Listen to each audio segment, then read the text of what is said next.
My lord Ian, I am returned. Save your tears for the morrow. For we who yet walk the path should not think too much on the destination. When the hour arrives, we shall welcome what comes with open arms. And welcome it you did, even as the keep fell down around us. At that moment, in your smile, I spied a shred of hope. One which I have clung to ever since.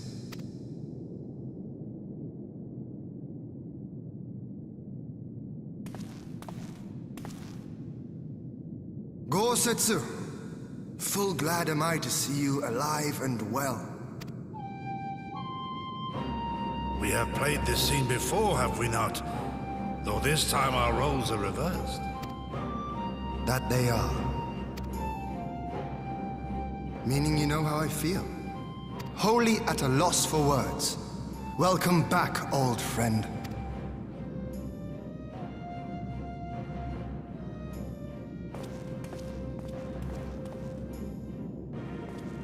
Now then, though we rejoice at your return, it seems you have brought with you certain complications.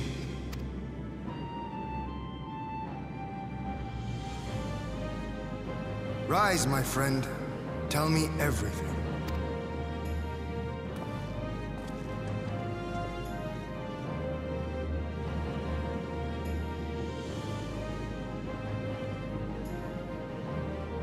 The Empire is bold indeed to send a token force to engage the Confederacy. As acting Viceroy, Yotsuyu would have been privy to Imperial secrets. The Garleans will not soon give up the chase. Nay, it will end with her capture, or her death.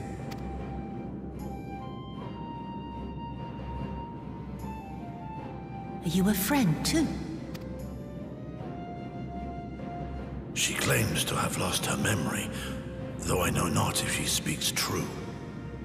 I brought her here that you might decide her fate. Lost her memory, you say? Regardless, the people have not forgotten. Her face yet haunts their dreams. She cannot roam free. We will hold her here for a time. Place her in Jufia's care, with the express instruction that she is not to be seen. Yes, my lord. Come. No, I don't want to. Don't let her take me away!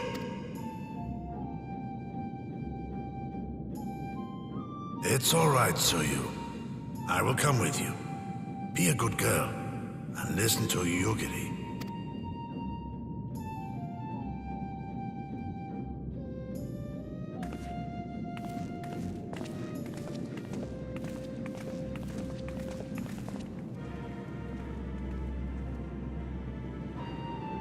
From a hound at his throat to a puppy at his heel.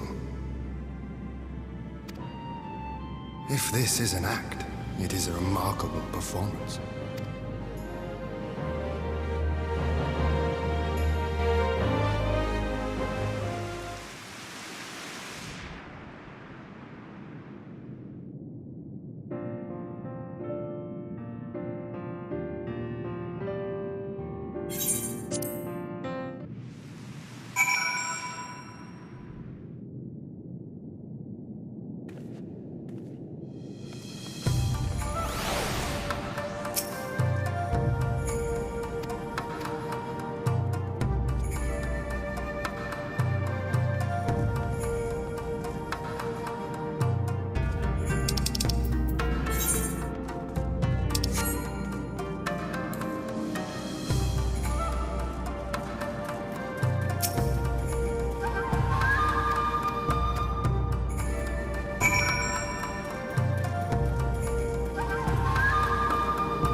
By the Kami, your Lord Ian, leave me, I beg of you. Say nothing of this. I was never here. There you are. Lady Yugiri, Lord Gosetsu, forgive me my abrupt disappearance. You have your reasons, I am sure. Will you not share them?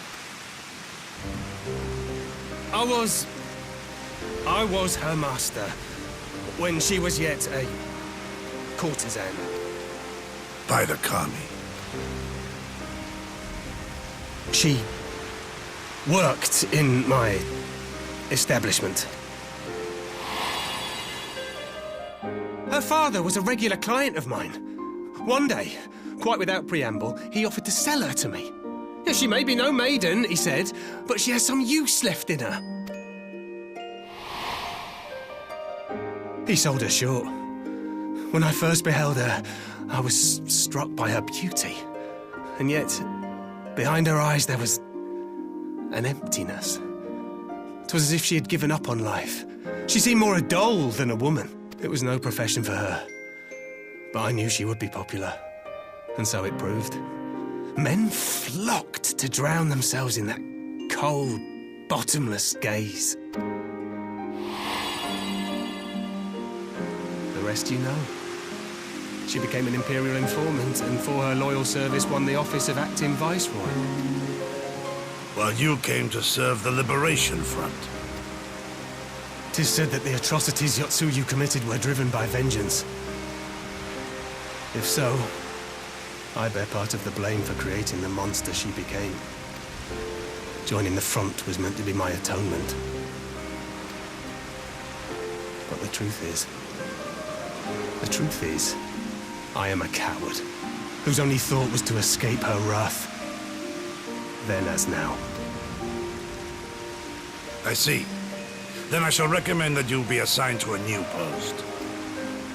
I trust you have no objections, Yugiri? None. It would not do to leave Yotsuyu in his care. I am in your debt.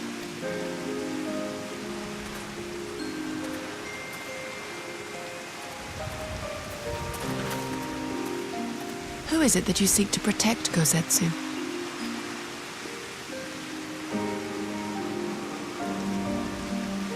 Idle musings.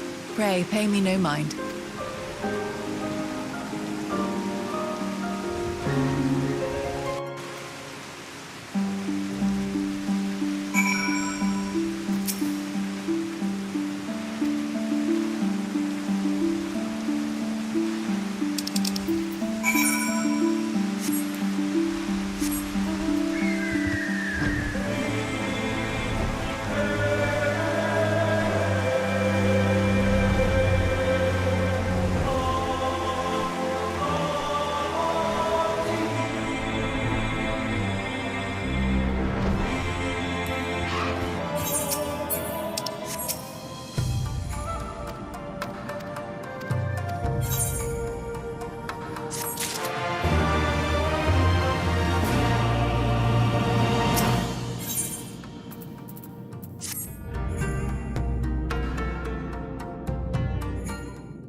A smoke signal?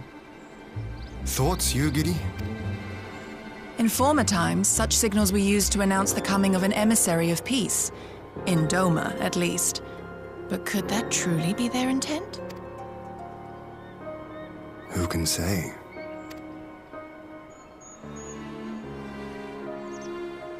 Whatever they want, we cannot simply blast them out of the sky. Not when they were so gracious as to honor one of our cherished traditions. I would not have it said that we Domans want for propriety. Then I shall go and reconnoiter. Nay, that won't be necessary. We will meet them openly. I would welcome this student of Dorman history in person, whomsoever he or she may be.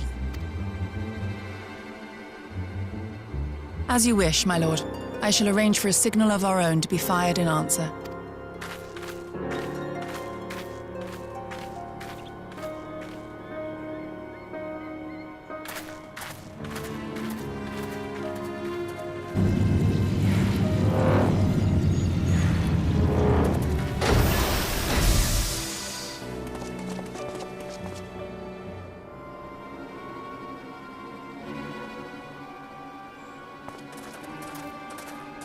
Well, that we should be received by the Lord of Doma himself. I but afford an emissary of peace the courtesy he is due. Welcome to Doma, my lord. Ah, where are my manners? I am Asahi Sus Brutus, Ambassador Plenipotentiary of Garlemald. He is heir to the Naiuri clan and Yotsu's stepbrother. It seems I need not introduce myself, not in the presence of the famed Yugiri Mistwalker.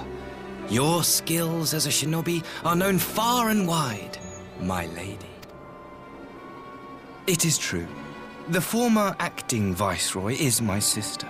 Yet, bonds of kinship aside, we have precious little in common.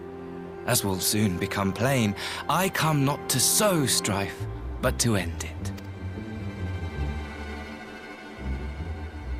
I am of the Populares, a collective which represents the interests of the common man. Long have we labored to bring about reform to the Empire's provincial policy. Happily for us, our master acknowledges the need for change. Indeed, His Radiance, Emperor Varys Zos Galvus, personally sanctioned this mission, granting me the authority to speak with his voice. To negotiate peace with Doma.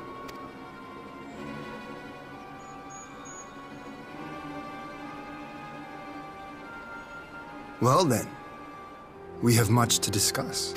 Will you accompany me to my hall? Gladly, my lord.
On behalf of my delegation, I offer you my humblest thanks.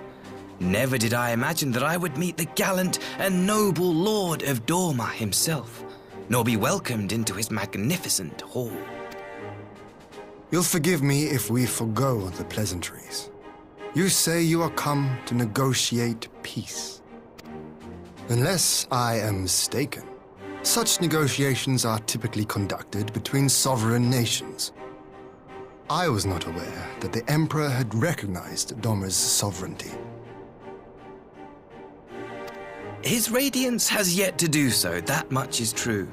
Know, however, that he has expressed willingness to cede Dorma to her ancestral masters and treat with her as a friend.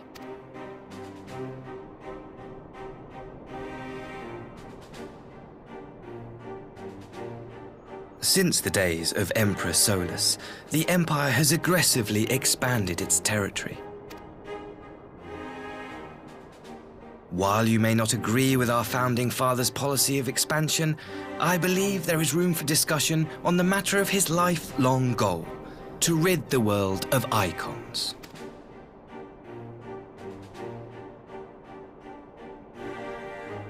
Icons are a blight upon this star. They cannot be suffered to exist. This you know as well as we. In his wisdom, Emperor Varus wishes to explore the possibility of an alliance to combat this common threat. On the condition that Dorma renounces summoning and pledges to police the Cordians' practice of it, his Radiance would extend the hand of friendship. Dorma has never shown any appetite for summoning, and it should go without saying that we will address any threat to our people, icon or otherwise. With regard to the Cordian, I must stress that they only resorted to summoning under extreme provocation. When the Ruby Sea was at peace and their sacred relics safe, they looked not to their kami for protection. Yet even now, there are certain parties who would destabilize the region with ill-conceived military forays. Unless they alter their course, we cannot hope to be rid of icons. Quite. I can but apologize. In seeking to eliminate icons, the Empire creates them. 'Tis an irony among ironies, one with which the people of Eorzea are well acquainted, I am told. Indeed, many summonings are the result of persecution, the weak being driven to call upon the divine for deliverance from the strong. So it was in Alamigo, the bitter fruit of Garlean oppression. A tragic state of affairs. If we are to put an end to summoning once and for all, it shall not be through might, but harmony. Yet we continue to repeat our mistakes, oblivious to the lessons of history. My comrades and I would change all that. We, Populares, have campaigned long and hard for a shift in imperial policy. And at last, the Emperor has seen fit to lend us an ear. Alas, there is a faction within Garlemald that would obstruct our every attempt at reform.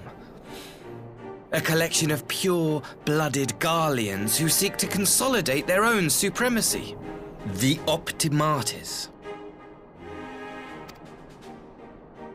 Lest you wonder, theirs was the hand that loosed our forces on the Confederacy.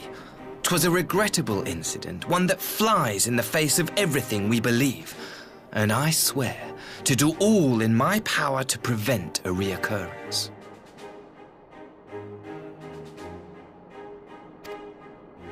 That would be most welcome.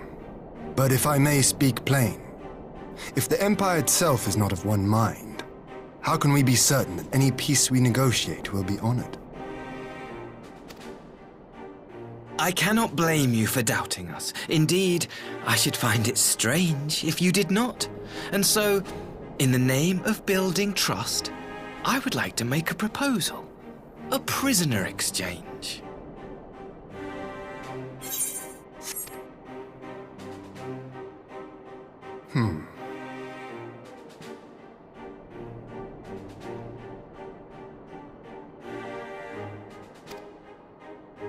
Under Garlean rule, no few Dormans were conscripted into the Imperial army. We would repatriate them in return for those of ours you captured in the recent conflict. Naturally, any exchange would include the acting viceroy.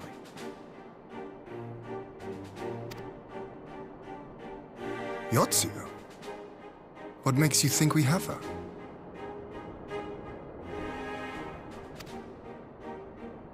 Forgive me, my lord. Was it not your wish to speak plain? Let us not play games. I desire only to work to our mutual benefit. The Optimates tried and failed to take my sister by force. I would succeed by peaceable means, thereby strengthening my party's hand. 'Twould be a lie to say I would not also be glad of my sister's safe return. A fellow plain speaker. How refreshing. Very well. Your proposal has merit, but I will need time to consider it. Of course, my lord. May we remain in Dorma until you have come to a decision?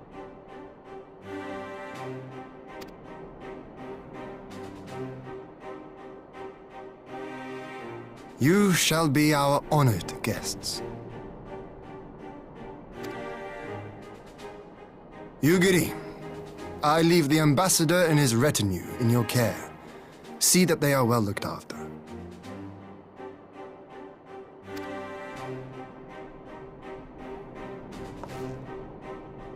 You have our gratitude, Lord Hien. We shall look forward to your answer.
I'm warning you! Someone's in trouble.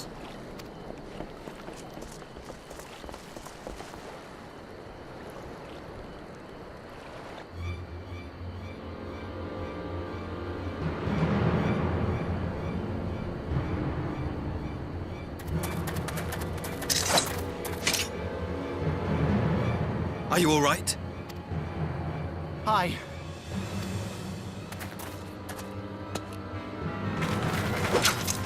What do they want with you? Yuki, and you lot too.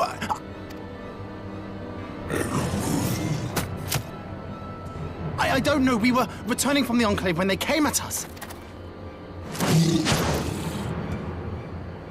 It seems they won't go quietly.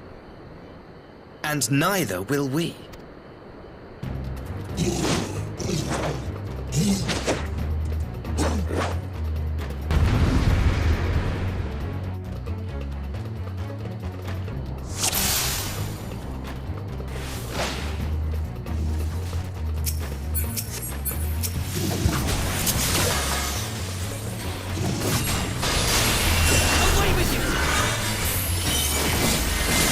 It is nothing.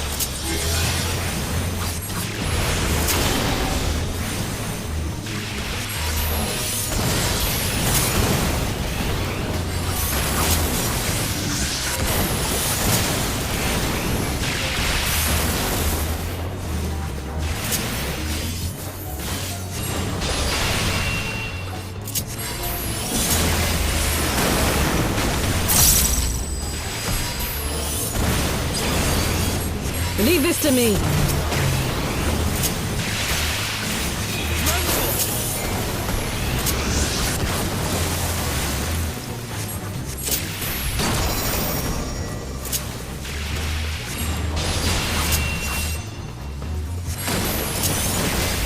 An opening.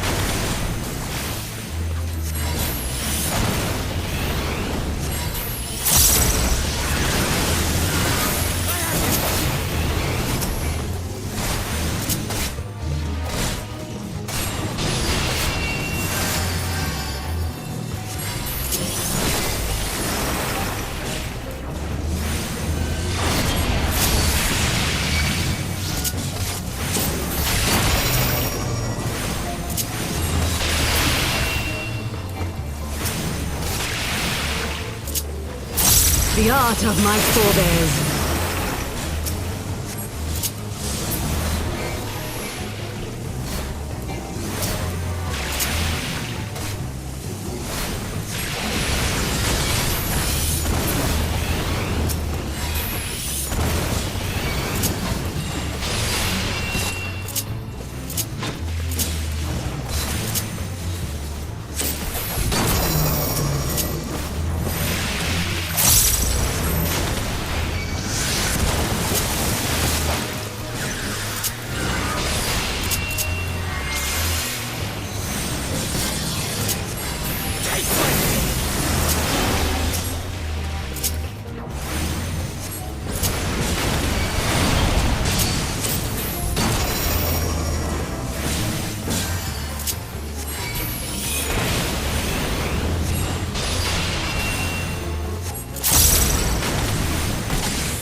That seems to be the last of them.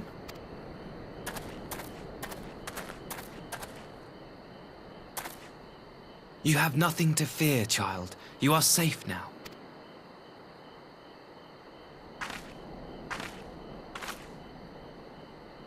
Thank you, sir.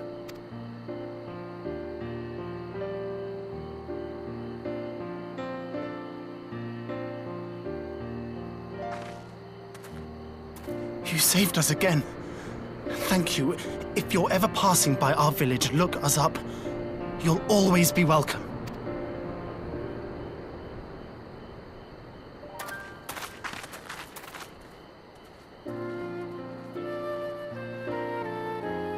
Thank goodness we arrived when we did.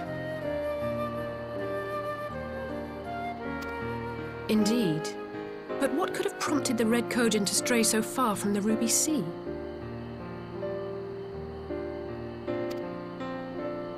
I presume these are the sellswords hired by Yotsuyu.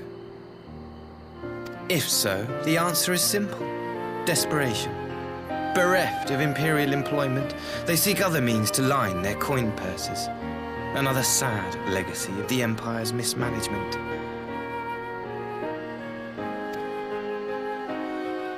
The Empire to which you have sworn allegiance.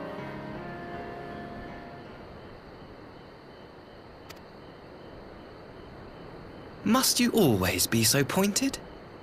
If we are to bring about lasting change, we must look beyond narrow allegiances. You have every right to doubt me, but in time, I hope you will come to see that we share a common goal.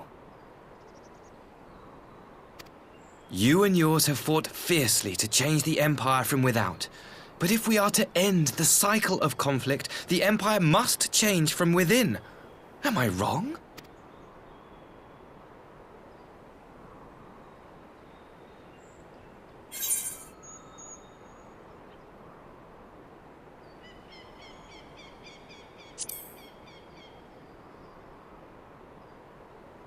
I knew you would understand. You have witnessed such change firsthand, after all, during your time in Ishgard.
I had her brought here in secret while the three of you kept our guest company.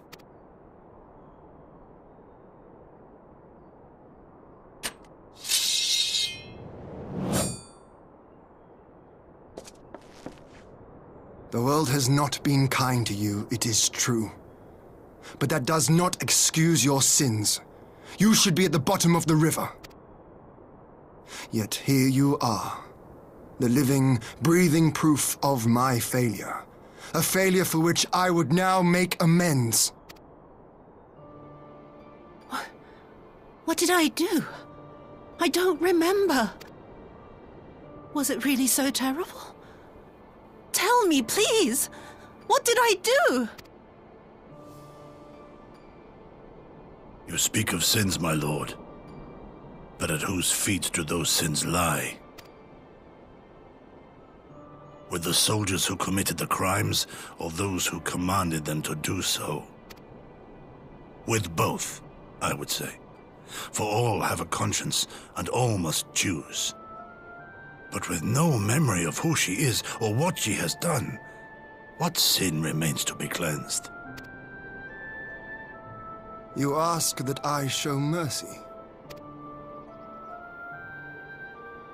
I ask why the heavens saw fit to deny me my rest.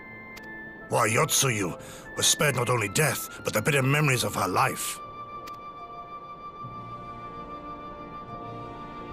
You truly think it the will of the Kami?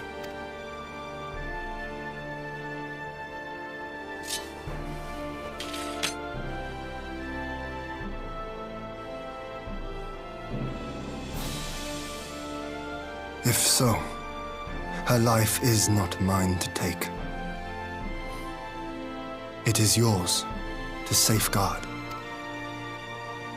Come the hour of the exchange, if her memories have not returned, she may remain here in Doma to live out her days as Tsuyu. But if they do, the Guardians shall have their viceroy. Though the people will protest, they will come to accept my decision when they have been reunited with their loved ones. Thank you, my lord. Now then, I believe we have kept our guest waiting long enough.